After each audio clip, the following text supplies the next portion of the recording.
আসসালামু আলাইকুম এভরিওয়ান, আপনারা সবাই কেমন আছেন? আজকে আমরা একটা নতুন ব্লগ নিয়ে চলে আসলাম সবার সামনে। আজকে 12ই ফেব্রুয়ারি আমার ছোট ভাই তাকরিমের জন্মদিন। তো সেই উপলক্ষে আমরা আজকে একটা বিরিয়ানি পার্টি করতেছি। তো প্রথমেই আমরা মুরগিকে ভালো মতো মশলা দিয়ে মিশিয়ে নেওয়ার পর দেন আগুনের উপর রেখে দিলাম। গ্রামের মধ্যে বিরিয়ানি রান্নায় মজাই আলাদা, কারণ গ্রামের মধ্যে ইট দিয়ে বিভিন্ন চুলা বানানো হয়, চুলা নিচে কিছু খড়ি দিয়ে এই রান্না শুরু হয়ে যায়। খড়ির মধ্যে প্রথমে আগুন জ্বালাতে অনেক কষ্ট হয়, কিন্তু আগুনের উপর রান্না করা, যে কোনো কিছু রান্না করা হয় সেই জিনিসটা অনেক সুস্বাদু লাগে। দেন আমরা আজকে মুরগি দিয়ে বিরিয়ানি রান্না করতে চলেছি। মুরগি দিয়ে বিরিয়ানি রান্না করতে করতে আমাদের মাঝে ঘটে গেল অনেক কাহিনী, যা বলে শেষ করার মতন। এখন বলা যায় আপনাদেরকে কি কি দেওয়া হলো এই বিরিয়ানি রান্না করার ক্ষেত্রে। প্রথমে এখানে দেওয়া হয়েছে মুরগি। দেন মুরগিকে ভালো করে ভেজে নেওয়া হয়েছে তাদের মাঝখানে। ভেজে নেওয়ার পর মুরগিকে ভালো করে মশলা মিক্সড করার পর চুলার উপর বসে দেওয়া হয়েছিল। দেন অনেক নাড়াচাড়া করার পর মুরগি গোস্ত হয়ে গেছিল। মুরগির গোস্ত হওয়ার পর আমরা মুরগি গোস্ত চুলা থেকে নামিয়ে ফেলেছি। নামিয়ে ফেলার পর একটা বড় পাতিল দিয়ে দিয়েছি চুলার উপর।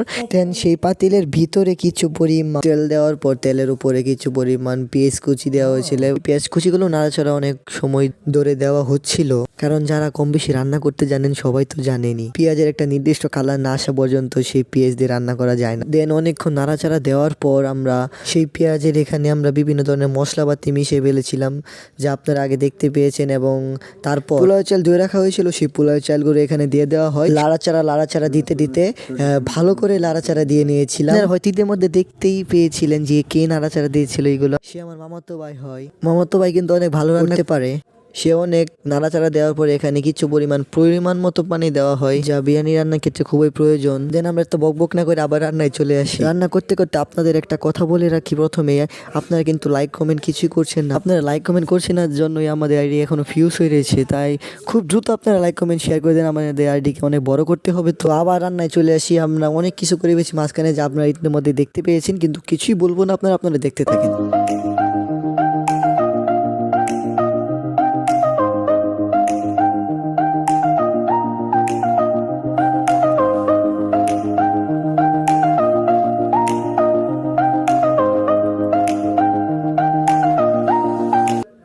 দেন অনেক মশলাপাতি দেওয়ার পর অনেক সময় ধরে নাড়াচাড়া দেওয়া হয়েছিল। নাড়াচাড়া দেওয়ার পর কিছু পরিমাণ দুধ দেওয়া হয়েছিল।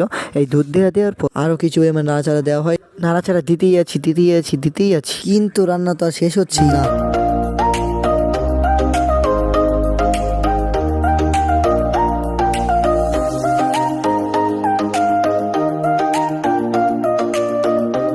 তো বিরিয়ানির ফাইনাল লুকটা অনেক সুন্দর লাগছে, আপনারা দেখতেই পাচ্ছেন। এখন শেষের দিকে কিছু নাড়াচাড়া দিয়ে আমরা ঢাকনা দিয়ে দেখে দিব কিছুক্ষণ পর।